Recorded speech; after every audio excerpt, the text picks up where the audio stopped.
Rafi Berg is the Middle East editor. And if you look at his coverage, I mean, it's horrible. I mean, it will. That's why I have stopped calling these people as journalists. I call them BBC representatives because they surely are not journalists. They are a shame to journalism. That 6-year-old Hind Rajab, the angel, little angel. What kind of human animal you have to be to fire 350 rounds of bullets at 6-year-old. 6-year-old. And then what does the BBC, the headline says? The 6-year-old found dead? Dead by what? Lightning? Natural calamity? Yeah. Right? There is a 21-year-old boy with Down syndrome. Come on. You don't have, I mean, what kind of horrible individual you have to be to lack empathy and sympathy for a person with Down syndrome? The Israeli terrorists, I call them terrorists, not IDF, Israeli terrorists, they unleashed dog on him. And he was mauled to death. And his parents were not allowed to be there. For a week, they were separated from him. It was only after a week his parents were allowed to come and see his body is decomposing. What does the BBC headline say? The story of a lonely death of a Palestinian boy with Down syndrome. And BBC bosses should hang in shame. They should hang their head in shame. That's what my anger is, that how do they manage to sleep?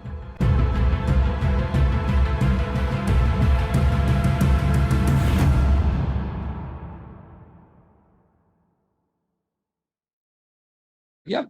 So we typically start off by just asking our guests to kind of introduce themselves to the audience, just picking those things that you think the audience would be most interested in. Right. So I have been a journalist for now almost over 30 years, although I don't look that old. I was a journalist with various publications in India before BBC thought that I was worthy of working for them. And then I was hired from India in 2001. And that's when I left India and came to the UK to work for the BBC World Service, which is the global facing radio service of the corporation.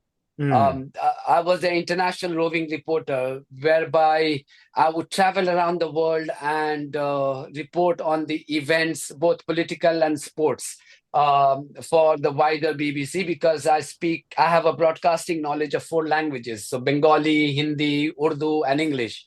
And this was music to their ears in 2001, because hey, somebody who could actually do the job of 4 people instead of sending 4 reporters. Hey, somebody who could actually report to 4 different outlets and platforms. I used to be the online journalist in the 90s. So then I was also capable of writing online copies for BBC. So I was actually serving the editorial interest of various departments and outlets of the BBC. So that was it. It just turned out to be, very advantageous for me, and that allowed me to travel around the world. I went to South Africa to report on Cricket World Cup. I was one of the few journalists who. In fact, very few. In fact, I'm the only journalist who has got the gold medal from Athens Olympics. So I'm because I was covering Athens Olympics for the BBC in 4 different languages and about 15 different 15 different outlets. And Jack Rogga, who was the head of IOC at that time, he presented me that gold medal. So that's my treasured, memory till today. I went to India, covered the 2002 Gujarat riots that killed more than 4,000 people. I was there at the scene.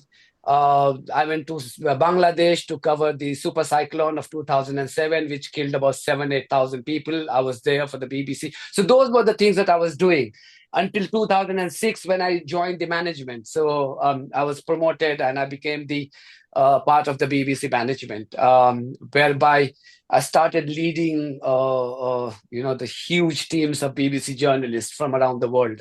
In fact, my last role was with BBC Monitoring, whereby I was editorial head for about 350 people working in hostile regions like Central Asia, Iran, Kabul, Tbilisi, Kiev, Moscow, North Africa. Uh, that was quite a tough job because um, the way BBC works is that there are a lot of countries where BBC is not allowed to operate from or do news gathering for various reasons. Maybe Mm. the regimes that exist who are very oppressive, they don't allow free news gathering, or maybe they don't like BBC. So what BBC does is that BBC has a team of reporters, which in my time used to be about 350 people. They monitor media. So they monitor local media and then they draw their inference. And they say, okay, so this is what is being reported, which according to us means this. And then the feedback to the wider news gathering efforts of the BBC. So that's what I was head of in my last role. Then I left BBC in 2013 because there was quite a mouth-watering offer from a top Indian media outlet called India Today Group. And they offered me to head their TV channels. They had 4 TV channels. They made me the managing editor of news gathering for all 4 TV channels. And this is quite a huge, quite a big thing, actually. I was in that role for about 10 months when Narendra Modi came, and I became his first casualty because I have been a known critic of Narendra Modi from the time 2002 when he was the chief minister and he presided over that pogrom in Gujarat. Yeah, yeah. So of course, he being another Trump, he had already identified his target, and I was made to resign. So I had no option, but I was expecting, so it didn't come as a shock. Um, then I was invited to deliver TEDx talk on media ethics at one of the top institutes in India called IIT. By the way, Sundar Pichai, Satya Nadella of Microsoft, they all are products of that IIT. So I was giving that talk, and after the talk, we had decided that we'll pack our bags and come back to UK because I knew that Modi isn't going anywhere, and I'm unemployable. Nobody would employ me anymore. So we were planning to come back when I was persuaded by those students at IIT saying that, look, if people like you leave India, then who is going to clean media because the media has become corrupt now. Mm. So persuaded by them, I launched my platform called Janta Ka Reporter. Now, Janta Ka Reporter loosely translates as People's Reporter because we had realized that the media at that time in India was either owned by the corporate or the political class. So there was not a single media outlet that catered to public or common people. So hence Janta Ka Reporter. So I said, look, I am your reporter. I am Janta Ka Reporter. And that website just became a phenomenon of sorts. Within months, we were clocking about 10 million views on website in English and Hindi. And a very small team, 3 or 4 people, and we were like covering big stories. I don't know if you're aware, there is a corruption scandal that we broke involving India's arms deal with French company called Dassault Aviation. It came to be known as Rafale scam. That Rafale scam was broken by me. So I was the one who broke that news, and that became a huge topic in 2019 elections. It was, in fact, the single most topic dominating the elections in 2019. Still a big topic of discussion in India. That was Janta Ka Reporter. So we broke a lot of big stories, and our claim was that, look, there is no boundary for us. If there is a news, and we are following the basic rules of news gathering, whereby we are giving enough opportunity to other party to come and react to that story, and we have verified all those facts and allegations, then we will nothing. There will be no consideration for us to drop that news. So it was truly a fearless platform. So for 7 to 8 years, we championed that journalism in India, and we became a phenomenon of sorts. And then came COVID, when I lost both my parents within a span of 6 days in India, and I couldn't even see them. That's when we decided that, look, I mean, it's time. And also we started getting, I started getting a lot of death threats, where people would, and it's documented. If you Google Rifat, death threat, you will see that. Mm. When my local MP here, who was a good friend of mine, he's no longer an MP. He said, enough, just pack your bag and come, because in India, as you know, the law and order situation is such that, you know, we, I went to report the incident that I'm getting death threat. Nobody was bothered about it because Mm. you are anti-establishment. So why would people bother? Yeah, they might So just that's when send we did. the tax people over to you instead of the police. Exactly. Yeah. Exactly. In my case, they couldn't because if you're an honest journalist, you're not making money at all. Mm. So they knew, and I had absolutely no doubt that they would have all the information about my financial status. So if even if they came, they would have nothing but to kind of express the sympathy with my case, because I was, in fact, they would be worried that I would be asking them for money. So yeah, That's the way to in keep them fact, away. yeah. So people used to say that, how are you able to do this fearless journalism? Aren't you bothered about the tax rates and all? And I said, look, they know that I am hand to mouth. So I have nothing to worry about. I have absolutely nothing to worry about other than the safety of myself and my family. And that was quite a big consideration. That's when we decided that we'll come back. So I returned in 2021, and then I had to take a call whether should I continue to do India focused journalism or do something which I used to be good at, which is international politics. Because Middle East was very close. I mean, I have covered Middle East all through my life in the BBC. Uh, I wanted to do a series on to understand the psychology of suicide bombers. When it was a big thing in Palestinian movement. If you remember the Islamic Jihad and Hamas, they used to have the suicide bombers, and I wanted to do. In fact, everything was ready. I was about to go there and spend some time and speak to those people and understand that. So those were the journalism that I'm used to, right? So I thought, okay, let's kind of revive that and let's change the focus. So instead of doing in Hindi or English, let's just focus in English for the wider audience and focus on international politics. So that's when I changed my focus. And now you have this new product called Janta Ka Reporter YouTube channel, completely in English, focusing right now. I mean, most of my time goes on discussing Middle East because that's a huge topic, and I'm the one man army, so I don't have any other assistants. I wish I could focus on other subjects as well, but as time goes by, I'm sure you'll see me discussing a lot more other stories other than Middle East, because I'm Mm. capable of, and I would like to do that. Yeah. Rifat, you that background gives me so many questions I would want to ask, but of course we only have an hour, so I'll have to limit myself to just a few. But so you've had experience in the Indian media system and the UK media system. And when I think of the UK media system, I had to do a lot of historical research for my book, and I found this great quote from the first general manager of the BBC, John Reith.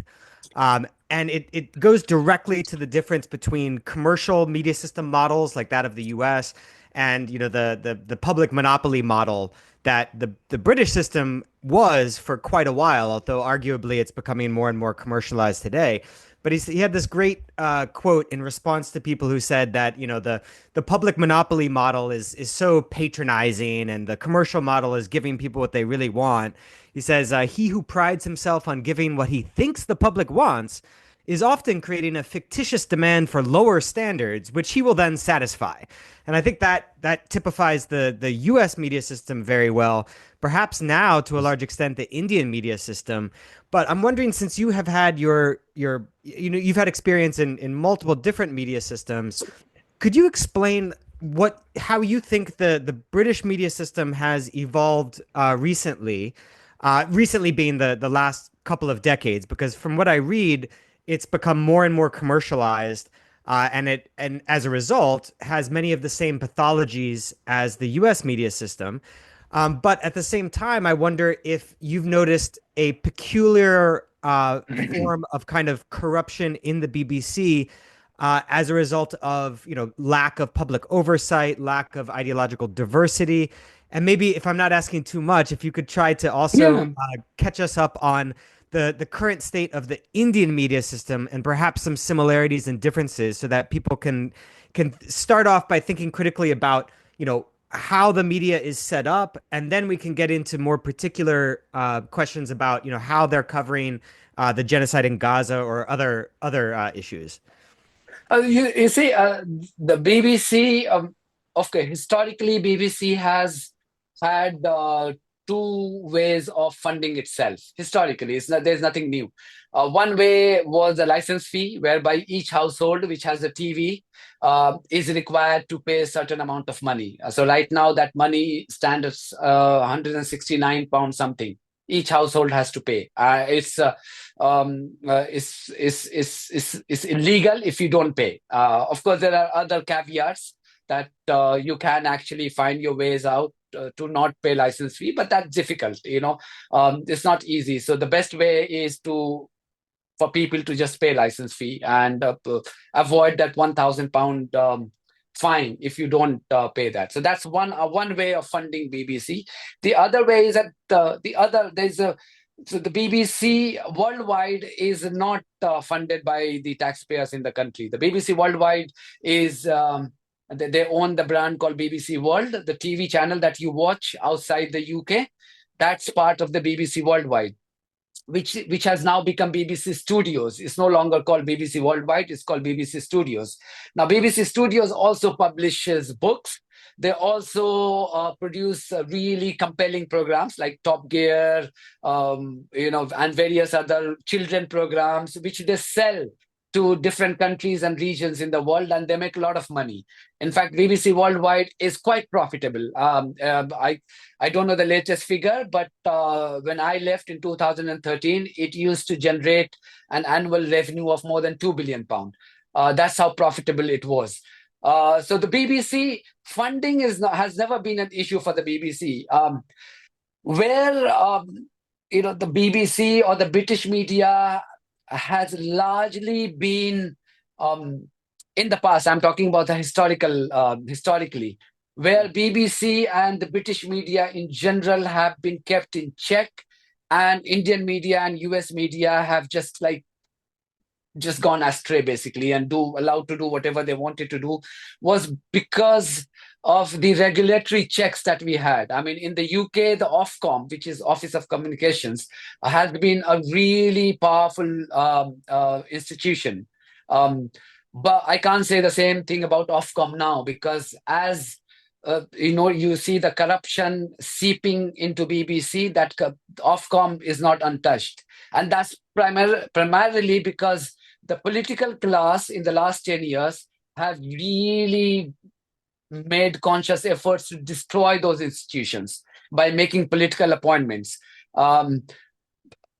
More during Boris Johnson's time. I mean, this guy was, I've always said that from public platform. I have called him a joker and clown and corrupt for my Twitter handle, because he was one bad thing to have happened to not just the BBC, is the British institutions.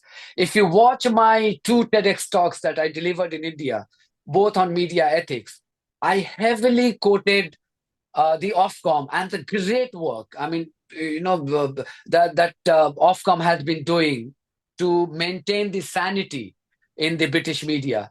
Unfortunately, I can't say the same thing about either Ofcom or the BBC.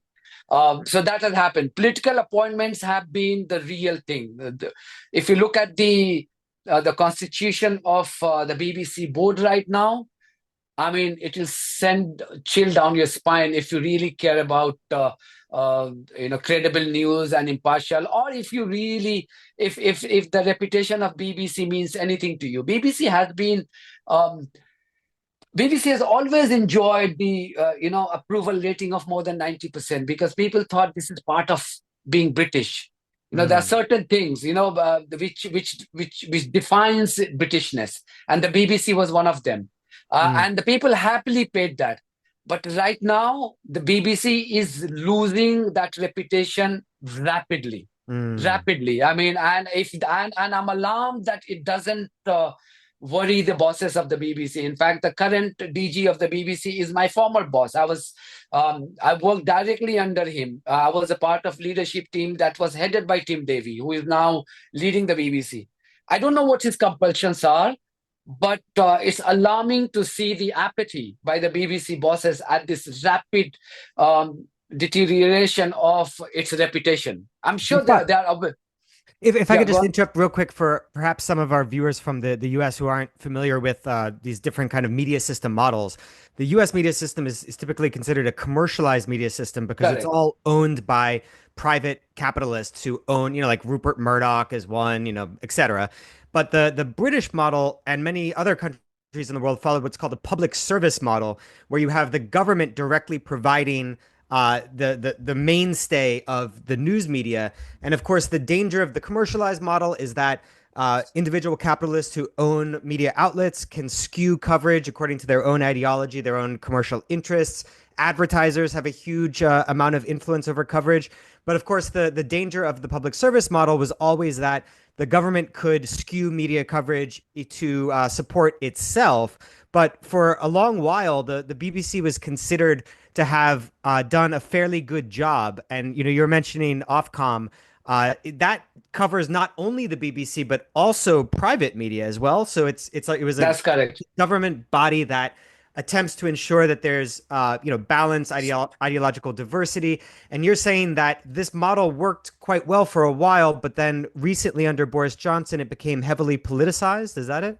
Yeah, so all those commercial media entity that you talked about in the US is almost has the same ownership even in the UK. So if aside from the BBC or Channel 4, which is partially owned by the government, um, all the rest of the media outlets, both TV, radio, and print, are almost owned by Rupert Murdoch even here. But Rupert Murdoch hasn't been allowed to carry out a monopoly or all kind of nonsensical propaganda here, Hmm.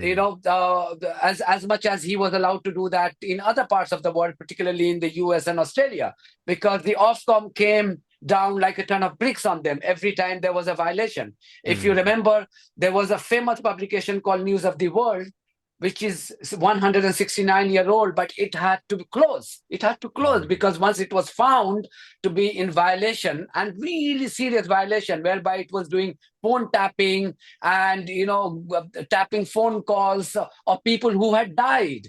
So the Ofcom really came down like a ton of bricks, and the publication had to close down. That's how seriously these regulatory checks worked here. Unfortunately, that is no longer true now, because the way I look at it, the publications and the TV channels, the impunity with which they're allowed to carry out, and I'm not saying propaganda is dangerous propaganda. I'm talking about hate speech, which has consequences. I mean, only yesterday I saw there is a TV channel called GB News, which is only 2 or 3 year old TV channel, which is direct replica of you say Fox News or Sky News Australia. That's how um, I mean, the right wing and utter nonsensical propaganda that you would see there. Now, you wouldn't even dream of seeing that kind of channel in the UK 10 years ago, because Ofcom simply wouldn't allow that to happen. Hmm. And yesterday, that channel was interviewing two individuals who happen to be Muslims, and they have launched their political party. And one of them is a known activist, pro Gaza activist. And the line of questioning was, here are a couple of individuals who are launching the political party, mainstream political party, but because of their religious belief, they were like brutally massacred in the live interview with the line of questioning that, look, are you going to implement Sharia law? What about Quran? Do you draw your inspiration from Quran?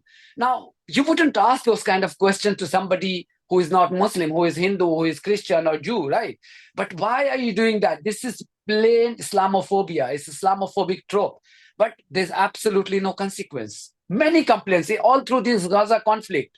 Thousands of complaints against certain individuals, both on the commercial media outlet and the BBC presenters, and yet zero action by the Ofcom. So that is a difference that we have noticed, and because it has happened, why? Because the people who are in the decision making I mean post of either the Ofcom or the BBC are the people who are political appointees, and you know that they have a certain ideologies. And also we have always believed that the reason why Indian media or American media, they are not fair, they are not impartial, because they have to be loyal to their masters, right? In that case, they may have corporate masters, so they have to serve the interests of the corporate bosses. If they have owners who are members of certain political party, then they have to serve the ideological interests of their political masters, right? The reason what made British media unique is that even though it was owned by a private entity, or let's say the BBC, which is funded by the government of the day, we remain impartial because we feared that if we try to divert away from the core values of our journalism, then there will be serious consequences. I remember time and again the TV channels would be fined hundreds of thousands of pounds. Now that is a huge deterrent. That has stopped happening now, and that has given these media entity and their bosses the sense of impunity. And that is what is infuriating, that the amount of shortcomings that I have personally identified through my videos about the BBC, about the Talk TV or Piers Morgan or other, the media brands in the UK, it has just gone unnoticed. And there are, you know, top people in Ofcom who used to be my colleagues in the BBC. They are just not even responding to me. I mean, they know me personally. We have worked in the BBC for a number of years, but they just, and I can understand why, because they are political appointees and they have to cater to the ideological interest of their bosses who appointed them. I hope that makes sense. Oh, no, it absolutely does. Sorry, I just Yeah, realized I yeah. was muted. Kareem, you're muted as well. Apologies, I'm muted again. So there's so many interesting things that you say that I wanted to jump in. It's very comparable to a development that was in my own home country, the Netherlands. We also had a very good public broadcasting networks back in the day. A lot of culture, a lot of more left-wing views, all that kind of stuff, but everything commercialized. And we had something very similar to GB News already many years before that. And the complete normalization of racism and Yep. Islamophobia was absolutely shocking. In fact, it was scary. It was literally scary. And right now, if you come in the country, it doesn't even matter anymore which newspaper or which public or commercial network you watch on television. It is all the same. It's all pro-Zionist, right-wing, often Islamophobic kind of information. And that is very good about your channel, Rifat, and that's why I think our audience also should definitely look you up if they haven't done yet. Is that you expose that Western media bias always really good, and you channel that kind of anger that I feel, and probably a lot of people feel when we accidentally see that kind of nonsense that comes from the BBC or any other major Western network. I think it's a Europe-wide problem, actually, a Western-wide problem, actually, what we're seeing today. And my question is, we have seen with the BBC right now. The BBC is we can almost say not unique in the grand scheme of the Western media, in the sense that also the BBC has gone in that direction of hyper pro-Zionist, extremely, you can say, um, censorious when it comes to the Palestinian side and covering what is happening to the Palestinians. It's really painful to see, and you expose that often in a very good way. What do you think? Where do you think does that come from? Especially when we talk about a public broadcasting network such as the BBC. They're so hyper pro Israel. It's disgusting. So, according to you, as somebody who worked there, what do you think is going on here? There are two things. Look, it'll be wrong for us to say that the BBC was not biased in favor of Israel before. But then there was a sense of hesitation in the past. Each time certain members or certain presenters tried to showcase that biases, they'll be caught out by one of us, one of the colleagues working for the BBC. And then for the fear of being named and shamed, that person would, withdraw, will change, mend his or her way.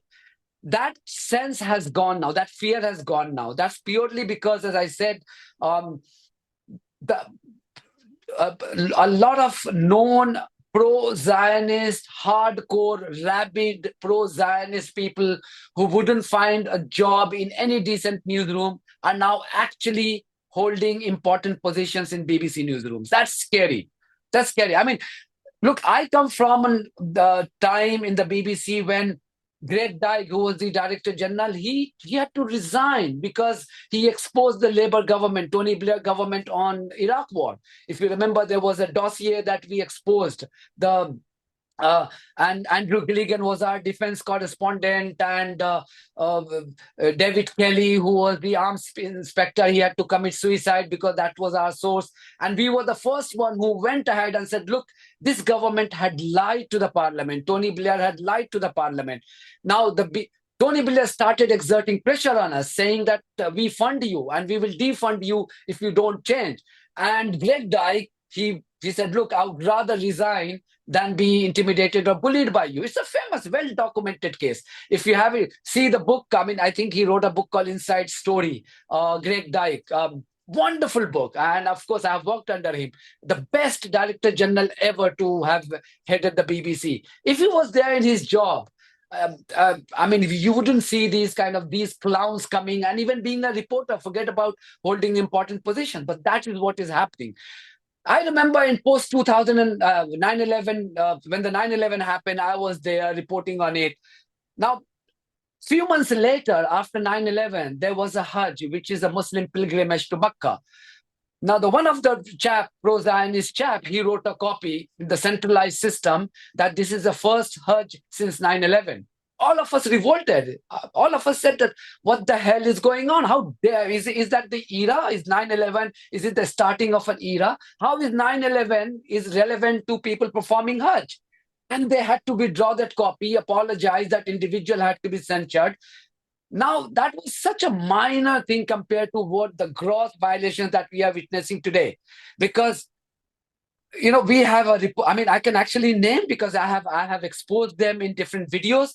You have a presenter called Joe Coburn who presents Daily Politics show. Immediately after, in the aftermath of the 7th of October attacks, people were taking to streets in London, and those against the war, against the indiscriminate bombing and this genocidal campaign by Israelis. And these people included both Hindus, Muslims, even Jews, a lot of Jews. So there was a group of Jews who decided to sit at Waterloo Station in London with a big flag, that anti-war. This woman, I'm talking about the BBC platform. She goes on the BBC platform as a presenter and says, look, the Jewish community of London will be intimidated by this protest, without realizing that the people that she's referring to are Jewish themselves. That is the level of the Islamophobia or the support for genocidal campaign of Israel. They have gone. Until today, that woman has not apologized, despite being called out by me and by many other people. Right? There is another. The one individual that I have exposed time and again is called Samantha Simmons. If you look at the compilation of a video and how many times she has actually given the context to justify Israeli war crimes, to say Israel would deny it's a genocide. Does she mention that context each time she interviews the Israeli guests? No. In fact, last Saturday, she was presenting a program which lasted for 6 hours. 6 hours non-stop broadcast on the hostage exchange. What was the editorial merit? I have been an editor. How do you justify that? I mean, even if there was one hostage who has some indirect links with Britain, it still doesn't justify 6 hours of non-stop broadcast when you don't include any other stories. And that's exactly what happened a week before as well. So for 2 weeks in a row. And each time They only stopped when I tweeted tagging BBC press team and BBC news management. Then suddenly they stopped because I was questioning the justification of license fee. And these tweets will be documented. Somebody in future, when they decide to sue the BBC, these tweets will serve as really good incriminating evidence. So they realize the implication and they realize who is tweeting. So they react to that. But if you don't, then they just carry on with their propaganda.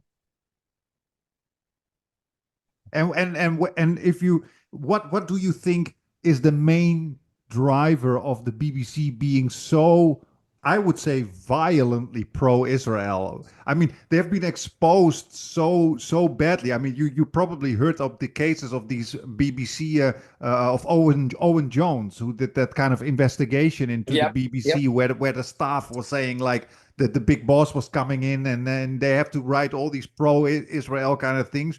What do you think explains this hyper pro-Zionism?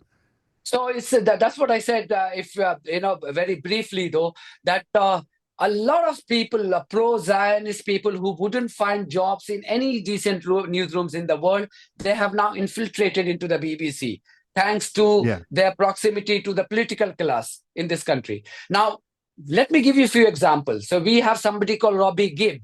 Robbie Gibb is the guy who was very close to Boris Johnson. Now, Robbie Gibb, he was also the owner of Jewish Chronicle. Now, if you look at the coverage of Jewish Chronicle, I mean, you'd be really horrified. The kind of hate that spew, not just against, in the garb of that covering Middle East, they are not even pretending in peddling that Islamophobia. And they're getting away with that. So Robbie Gibb was the owner of that platform. And he was appointed as one of the key members of BBC board. BBC board, which is the highest decision-making body. He was the key member of that, and he was appointed by Boris Johnson. That was a political appointment.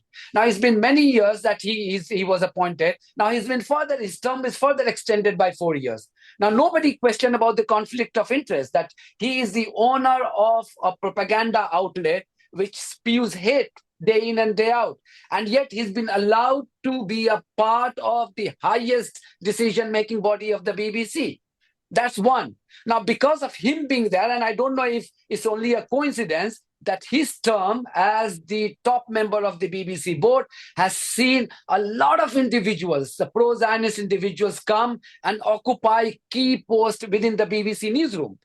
Now, the Owen Jones story that you are referring to, he was particularly going after a gentleman called Rafi Berg. Rafi Berg is the Middle East editor. And if you look at his coverage, I mean, it's horrible. I mean, it will... that's why I have stopped calling these people as journalists. I call them BBC representatives, because they surely are not journalists. They are ashamed of journalism. That 6-year-old Hind Rajab, the little angel, what kind of human animal, you have to be to fire 350 rounds of bullets at 6-year-old. 6-year-old. And then what does the BBC, the headline says? The 6-year-old found dead? Dead by what? Lightning? Natural calamity? Yeah. Right? There is a 21-year-old boy with Down syndrome. Come on. You don't have, I mean, what kind of horrible individual you have to be to lack empathy and sympathy for a person with Down syndrome? The Israeli terrorists, I call them terrorists, not IDF, Israeli terrorists, they unleashed dog on him. And he was mauled to death. And his parents were not allowed to be there. For a week, they were separated from him. It was only after a week, his parents were allowed to come and see his body is decomposing. What does the BBC headline say? The story of a lonely death of a Palestinian boy with Down syndrome. And BBC bosses should hang in shame. They should hang their head in shame. That's what my anger is, that how do they manage to sleep after, approving that kind of headlines or writing those kind of headlines? How do they manage to sleep? Forget about sleeping. How do they manage to make eye contact with their own children? I'm sure they all have children. You don't have to be Palestinians. I'm not Palestinian. I'm an Indian. I get slammed by people, for the disgusting stand that my government has taken, my Indian government has taken in support of Israel. But then, I have 4 children. Each time I see a child, I mean, we are talking about, if you look at the conservative figure, 17, 18,000 children being brutally massacred by Israel. I see my child in that. What if, like, my child has fever and I can't sleep? Those people, they are going through worst of disease and ailments, and they don't have access to even paracetamol for 15 months. What kind of brutality are we talking about? Is it that rocket science for us to understand? Mm. I wonder though if this is a kind of a new or a different case of bias, ideological bias at the BBC, because I'm this is something I don't have any knowledge on. I'm just guessing, but my guess would be that the BBC, even during its better era where Ofcom was doing its job more appropriately, my guess is that they didn't cover, the Irish liberation struggle very impartially. I would imagine they covered it in the way that the vast majority of people in the UK wanted to hear that, the bad guys are the Irish rebels, terrorists, etc., and the good guys are us and our North Irish allies. And I would also imagine, for instance, like in Kenya, again, this is just a guess. I doubt that the BBC covered, the colonial atrocities post-war, post World War II, very impartially. But assuming that my guesses are correct, that kind of makes a little more sense because it's just a kind of society-wide bias, a society-wide ideological bias that everyone is supportive of the British Empire against the Kenyan people, everyone's supportive of the British Empire against the Irish people.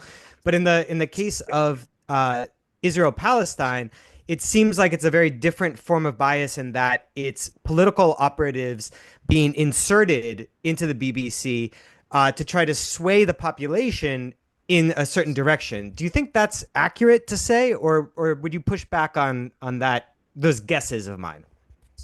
I mean, it's wrong to say that BBC has never been biased in favor of Israel. I mean, historically, BBC has been.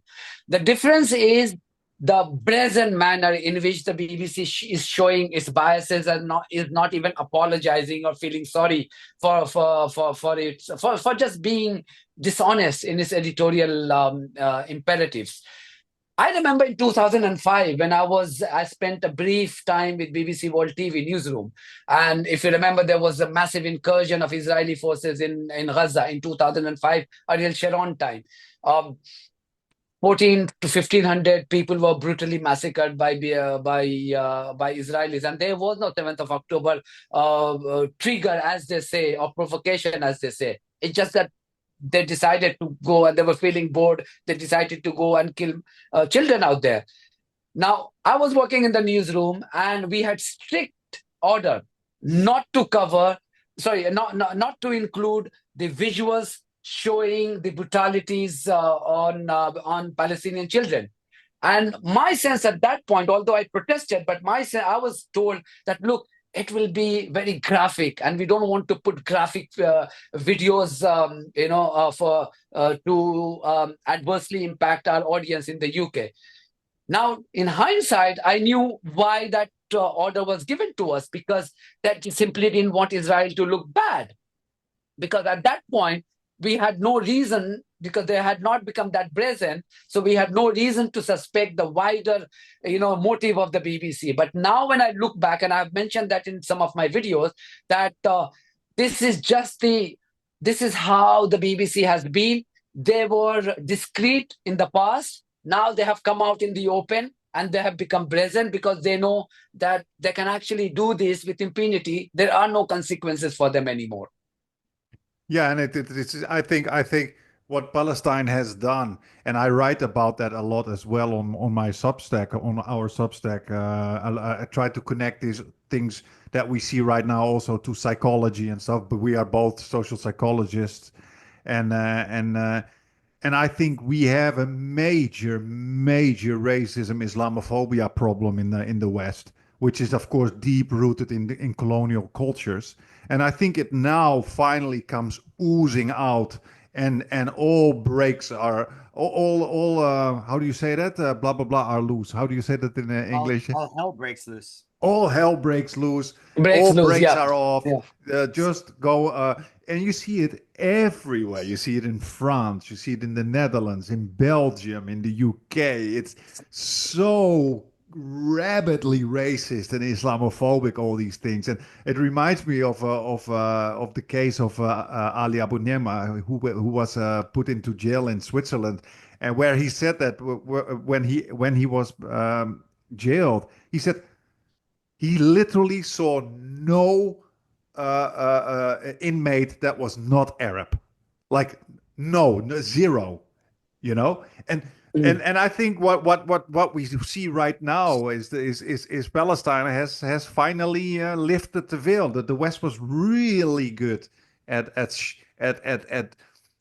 showing that kind of veneer of human rights and democracy and freedom. While many people in the global south, of course, already knew that this was probably not very true. But now I think this is all bets are off. They're just going full racist now. And how do you see that, Rifat? I think it's a cultural problem, very much so. I get stick both from my friends and my wife for something that for certain belief that I have always held. And what is that belief? The belief is I always felt that if we want the sanity to be maintained and the rule of law to be respected in the UK, it's important that this country is run by white people. Because despite being a person of color, I have always believed that the moment this country is run by a person of color, we will get all kind of vices that have made India or Pakistan or other countries color.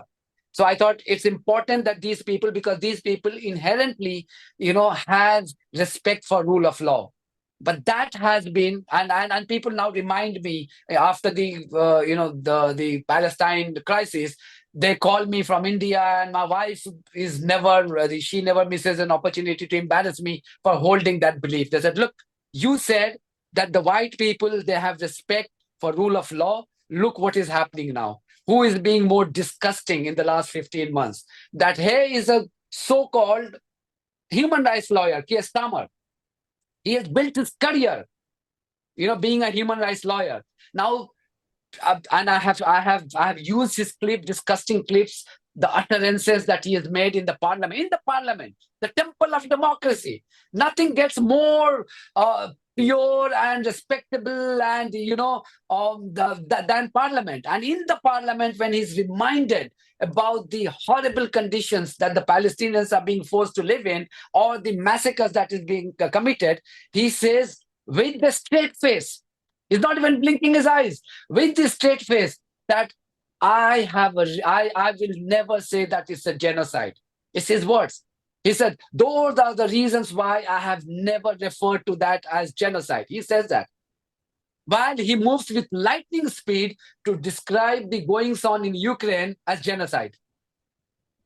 I mean, thankfully, it's a sad thing, but thankfully, two tragedies of Ukraine and Palestine have happened very close to each other. So it's there for us to compare the reaction of the white West. And when I say white, I'm always skeptical that, I don't want people to think that I am also being racist. No, it's not. In fact, I have always been awe of white people. I thought they are the people who have respect for rule of law, because I come from India. And I know that, what kind of corruption that reigns supreme in my country of origin. So to see the same class now and same group of people throwing the respect for rule of law out of window just because it wants a certain race, a people of certain race being massacred with impunity, that has been really a horrible revelation. Yeah, and I would say the West has always been like that.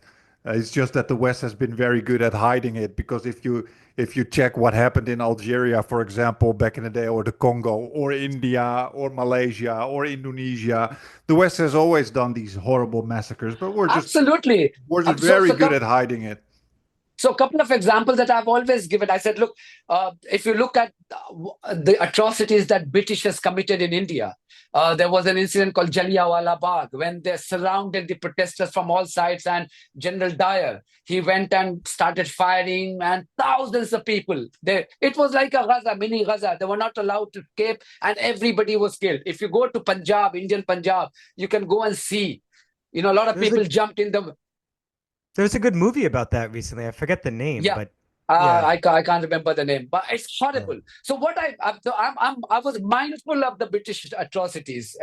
It's the same group of people who used to have. I don't know if you are aware of something called hanged, drawn, and quartered, which is a phenomena in the 15th and 16th century Great Britain. When if you are found of committing treason, your punishment would be hanged, drawn, and quartered.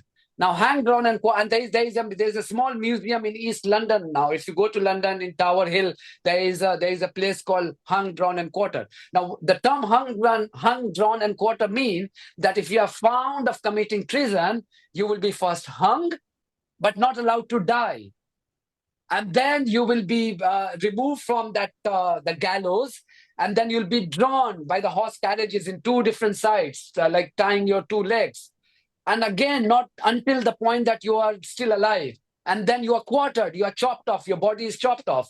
So I've always said that the history of Britain reeks in brutality, no doubt about that, but my belief was that they have evolved and they have learned from their past brutalities, and they have the current generation of people, they do not want to repeat those atrocities or the brutalities that their ancestors committed. But this Palestine crisis has told us one thing, that the Britain as a society or as a race has not changed a bit. In fact, if Mm. it has become more brutal now. Mm. Yeah, well said, well said. I'm cognizant of the fact that we've kept you a little bit over time, but if you don't mind answering one more question. Yeah, go on. Yeah. Oh, okay, great. So, like I said, I'd love to pick your brain for a lot longer because you've got so much experience with different media systems. But since we've already covered the British and European media system to a lesser extent already, I'm curious how you would describe the current state of the Indian media system, because I have some Indian friends that are extremely pessimistic and about the state of Indian politics right now with the complete BJP dominance. And what they've told me about the Indian media system has been very scary, like how right-wing groups, government-supported groups, completely dominated media like WhatsApp, like long before right-wingers in the West figured out how to use it very effectively. In India, the right wing had already, blazed that path. And so it's been a very worrisome, past really 2 decades, hearing about developments in India's politics and media system.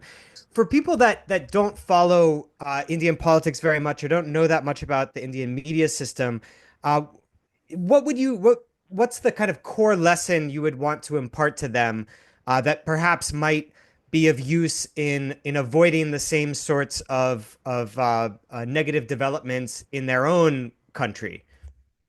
I think what your friends have told you, they are not wrong at all.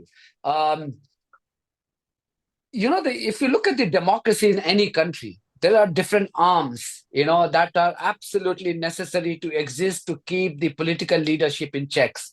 So you have judiciary, you have executives, and the fourth unwritten pillar is media, right? Mm. Now, what this establishment Modi has done, and he has done it with amazing success.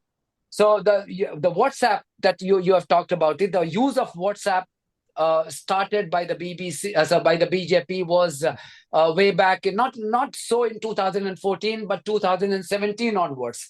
They started using WhatsApp to great effect, whereby they will peddle all kind of fake news, and hate speech, because it's WhatsApp, so it's not in public domain, but it has really impactful kind of the results. You get And it. usually Uh, against Muslims, toch? Right?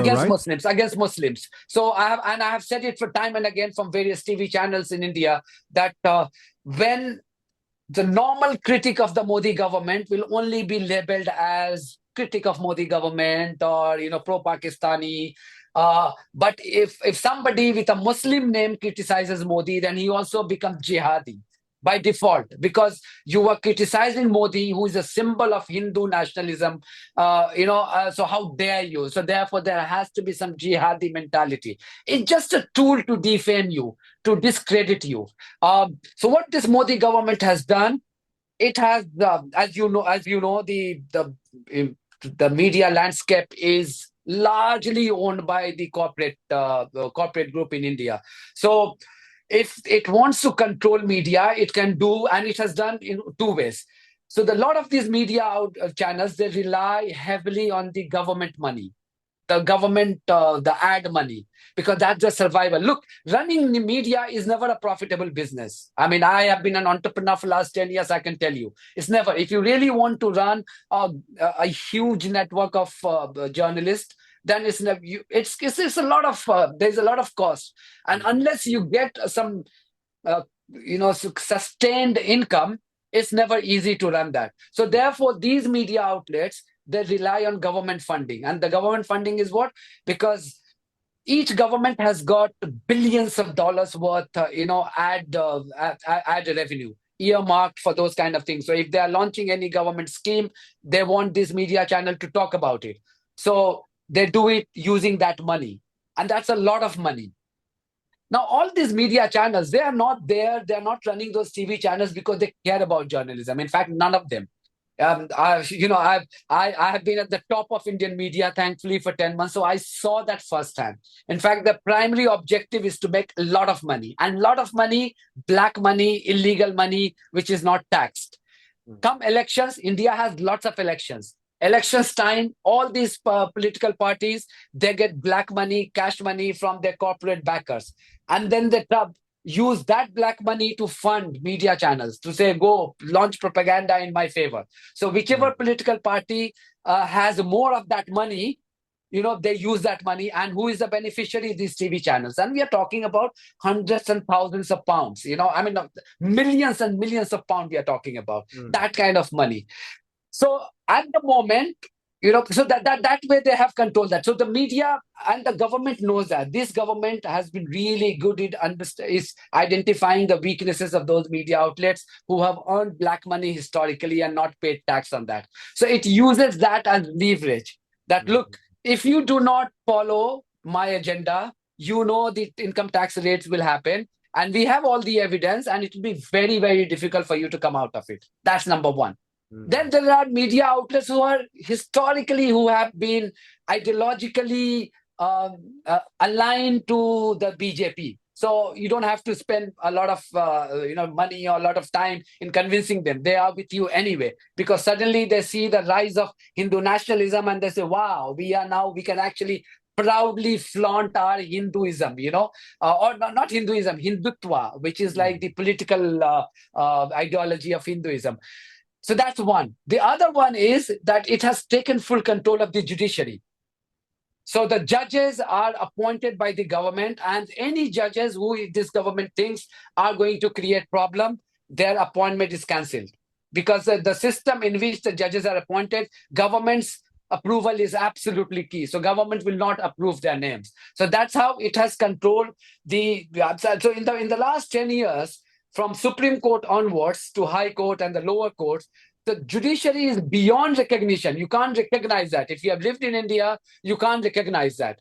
That's how biased the judiciary has been. In fact, it has become a laughing stock. So judiciary and media in government's pocket, this government can do anything. And that's why I don't see a great future for Indian media. I mean, and of course, there is electoral fraud as well. So there is no way I can see anybody defeating BJP in the foreseeable future. And as long as the BJP is in the power, I don't see any improvement in Indian media. Saddening way to leave off the conversation, although Yeah, never mind. Kareem, maybe you have something that will No, bring no, us no. up to a more I was cheerful. probably gonna say the same as you. This was excellent, Rifat, and I can see it on the face of Peter.